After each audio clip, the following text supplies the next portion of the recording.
नमस्कार दोस्तों, स्वागत है आपका चैनल करंट क्राइसिस में। और इस वीडियो में हम बात करने वाले हैं देश में चल रहे किसान आंदोलन के बारे में। ये आखिर किसान आंदोलन किन एक्ट्स पर कर रहे हैं, ठीक है। मैं आपको सब बिल्कुल क्रिस्टल क्लियर बताऊंगा इसमें, इस वीडियो में। तो आप ध्यान से सुनिएगा कि किसान आखिर किस बात पे प्रदर्शन कर रहे हैं और वो क्या मांगे हैं उनकी। तो देखिए, किसान आंदोलन की वजह है 3 एक्ट। जी हाँ, ये 3 एक्ट हैं। एक एक्ट है the farmers produce trade and commerce promotion and facilitation act 2020, ठीक है। अभी मैं आपको उसके बारे में पूरी डिटेल में बताऊंगा। दूसरा एक्ट है, एक्ट नंबर 2 है the farmers empowerment and protection agreement on price assurance and farm service act 2020। और लास्ट एक्ट है हमारा द एसेंशियल कमोडिटीज एक्ट 2020। तो देखिए दोस्तों, आखिर फार्मर्स, आपने देखा होगा कि कई दिनों से किसान विरोध कर रहे हैं कि इस कानून को वापस लिया जाए। जो सरकार तीनों कानून लेके आई है, इनको वापस लिया जाए।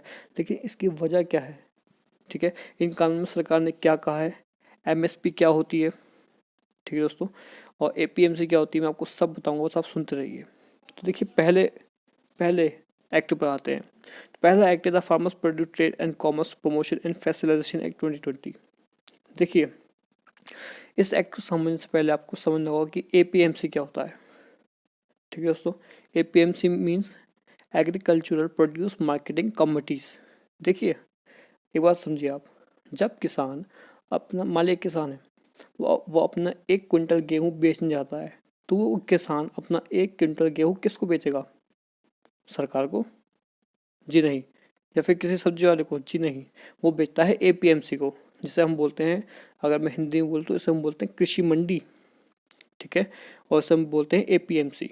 तो जब किसान अपना 1 क्विंटल गेहूँ लेके एपीएमसी के पास जाता है, तो वो उसको एक एमएसपी पर बेचता है, यानी कि मिनिमम सेलिंग प्राइस। मान लीजिए जैसे 1 क्विंटल गेहूँ है, उसका उसका एमएसपी मान लीजिए 2000 है, ठीक है दोस्तों। 1 क्विंटल गेहूँ का एमएसपी 2000 है। जब वो किसान एपीएमसी के पास, यानी कृषि मंडी के पास 1 क्विंटल गेहूँ बेचने जाएगा, तो उसको वो एक एमएसपी पे देगा, ठीक है दोस्तों। ऐसा ही होता है हर जगह पे, कृषि मंडी में जाके बेचते हैं किसान, और उन्हें एक मिनिमम सेलिंग प्राइस यानी कि एमएसपी पे वो गेहूँ बेच देता है। अब देखिए, इस बिल में क्या, इस एक्ट में क्या कहा गया है। तो देखिए, इस एक्ट में ये कहा गया है कि अपना किसान जो है, अब देखिए इसमें सारा खेल है प्राइवेट सेक्टर का, ठीक है। प्राइवेट सेक्टर, प्राइवेट मंडीज का। देखिए, सरकार का ये कहना है कि अब हम किसान जो है इस एक्ट के तहत, जी हाँ, एक्ट नंबर 1 के तहत किसान अपना जो 1 क्विंटल गेहूँ या चावल जो भी बेच रहा है, वो एपीएमसी को छोड़कर प्राइवेट मंडीज में भी जाकर बेच सकता है, कि उसका मन है।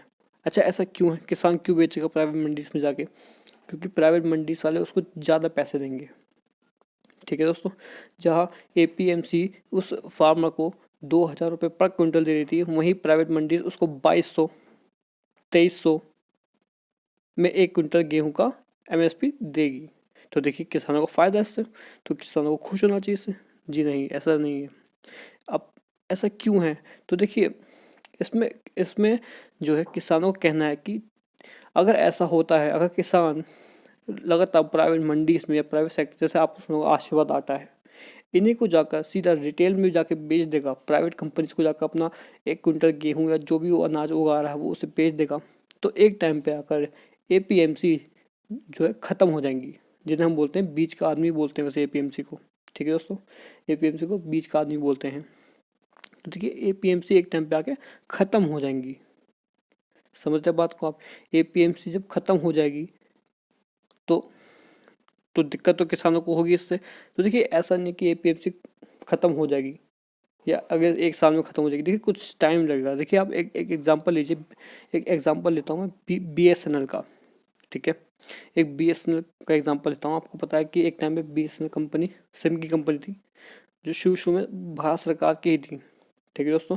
लेकिन क्या वो जब प्राइवेट सेक्टर्स आए, यानी कि एयरटेल आया, जियो आया, तो एक टाइम पे आके बीएसएनएल बिल्कुल बंद हो गया। और मेरे ख्याल से आज के टाइम में बहुत ही कम, ना के बराबर लोग यूज़ करते होंगे, क्योंकि देखो बीएसएनएल इस सरकारी कंपनी थी। जब सरकार ने जब प्राइवेट कंपनी ने टेक ओवर किया मार्केट को, सिम मार्केट को, मोबाइल मार्केट को, तो बिल्कुल ही रेडिकल चेंजेस आ गए मार्केट में। और एक टाइम आ गया बीएसएनएल आज के टाइम बंद ही हो चुका है लगभग, क्योंकि बीएसएनएल अगर चलता है तो सिर्फ गाँव के इलाकों में चलता है, वहाँ पर प्राइवेट कंपनी जाएगी नहीं, क्योंकि वहाँ पर उसे फ़ायदा नहीं मिलेगा। ठीक है दोस्तों, तो किसानों का कहना है कि जब एपीएमसी खत्म हो जाएगी, समझ रहे हैं आप लोग, ये जब एपीएमसी खत्म हो जाएगी तो हम सिर्फ और सिर्फ प्राइवेट मंडीज को ही जाके बेचेंगे अपना अनाज। और देखिए, प्राइवेट मंडी वाला अगर कहे कि मैं तेरा अनाज 1800 में ही लूँगा, तो वो 1800 में ही बेचेगा उसको। समझ रहे बात को आप? किसानों का कहना ये है कि ऐसी नौबत आ सकती है। वो इसी एग्जांपल से बात कर रहे हैं। ठीक है, आपको एग्जांपल दिया है मैंने बीएसएनएल का। ठीक है, एक तो ये बात हो गई इसकी एपीएम से रिलेटेड। देखिए, एक बात है एमएसपी की। देखिए, किसान कह रहे हैं कि एमएसपी डिसाइड नहीं किया गया है। ठीक है, किसानों का कहना है कि एमएसपी डिसाइडेड नहीं है, यानी कि मिनिमम सेलिंग प्राइस डिसाइडेड नहीं है कि वो कितने में बेचेंगे, 1800 में। ठीक है, जबकि प्राइवेट सेक्टर वाला कहे कि 1500 में बेचेगा, तो 1500 में ही लेना है इसे। समझ रहे बात आपको? तो एक किसानों का तो ये है, सबसे मेन जो प्रोटेस्ट है वो इसी एक्ट नंबर 1 पे ही हो रहा है कि हम अगर प्राइवेट सेक्टर टेक ओवर कर लेगा, प्राइवेट सेक्टर अगर टेक ओवर कर लेगा कृषि मंडियों को, तो दिक्कत होगी किसानों को। क्योंकि देखिए, किसान जो है जब अपना गेहूँ बेचने जाएगा, मान लिया 1800 रुपये पर कुंटल बेचेगा, लेकिन अगर प्राइवेट मंडी वाले ने कहा है, प्राइवेट सेक्टर वाले जो भी खरीद रहा है उससे प्राइवेट बंदा, क्योंकि वो कह रहा है कि भैया मैं तो तुझसे 1500 में लूँगा, तो उसे वो बेचना ही पड़ेगा। जबकि एपीएमसी, देखिए एपीएमसी सरकार कंट्रोल करती है। समझ रहे बात आपको? एपीएमसी सरकार कंट्रोल करती है, तो एक मिनिमम सेलिंग प्राइस पे बेचा जाता है वहाँ पर अनाज। ठीक है, मान लिया 1800 तो 1800 में बेचा जाएगा। लेकिन अगर प्राइवेट मंडी वाला कहता है कि नहीं, मैं 1500 में बेचूंगा, तो किसान किस, आप खुद सोचिए किसको और बेचेगा वो। ठीक है, एक तो ये एक्ट नंबर 1 है। लेकिन सरकार देखिए कह रही है कि हम संशोधन करेंगे इस बात पे। तो देखिए एक्ट नंबर 3 है फिर, द एसेंशियल कमोडिटीज एक्ट 2020। देखिए इसमें क्या कहा गया है। देखिए एक्ट नंबर 2 से पहले मैं एक्ट नंबर 3 पे बात करूँगा। देखिए एक्ट नंबर 3 में ये कहा गया है कि कोई भी प्राइवेट मंडी जो है, देखिए एक बात समझिए आप, जो एपीएमसी वाला है ना, वो चाहे तो प्राइवेट में भी काम कर सकता है। ठीक है, क्योंकि जब एक कंपनी जब कुछ किसानों से बात करने जाएगी, तो वो भी एपीएमसी के थ्रू से ही बात करेगी। तो देखिए एपीएमसी तो रहेगी, बस वो बंदा जो है कहीं और काम करेगा फिर। ठीक है, देखिए एक्ट नंबर 3 में क्या कहा गया है। देखिए एक्ट नंबर 3 में कहा गया है कि कोई भी प्राइवेट कंपनी कितना भी गेहूँ जो है स्टोर करके रख सकती है। ठीक है दोस्तों, कितना भी गेहूँ, कितना भी अनाज स्टोर करके रख सकती है अपने पास में। अब देखिए हुआ क्या, मान लीजिए मेरी कंपनी है, मैंने गेहूँ को स्टोर कर लिया है, बहुत सारा गेहूँ मैंने स्टोर करके रख लिया है। ठीक है, अब उससे होगा क्या। अब देखिए, अब जो स्टोर करा हुआ गेहूँ है, तो वो 1 साल तक मैंने रखा हुआ अपने पास। ठीक है, अब जो अगले साल कोई दूसरा किसान मेरे पास आएगा गेहूँ बेचने, तो मैं कहूँगा भैया तुम, अगर तुम्हें गेहूँ बेचना है तो बेचो 1000 में, 1000 पर क्विंटल में, मैं इससे ज़्यादा तुम्हें नहीं दूंगा। तो उसे बेचना पड़ेगा, क्योंकि तुम्हारे पास तो ऑलरेडी गेहूँ रखा हुआ है। तो देखिए किसानों को एक ये दिक्कत है इससे, कि इससे जो है स्टॉकिंग बढ़ेगी, मतलब स्टॉक बहुत रखेंगे फिर प्राइवेट कंपनी वाले। और फाइनल जो एक्ट है हमारा, वह एक्ट नंबर 2। देखिए एक्ट नंबर 2 में क्या कहा गया है। देखिए एक्ट नंबर 2 में कहा गया है कि फार्मर्स बेचने, कोई भी प्राइवेट कंपनी बेचने से पहले फार्मर्स से कॉन्ट्रैक्ट साइन कर सकती 4, 5 या 6 महीने पहले।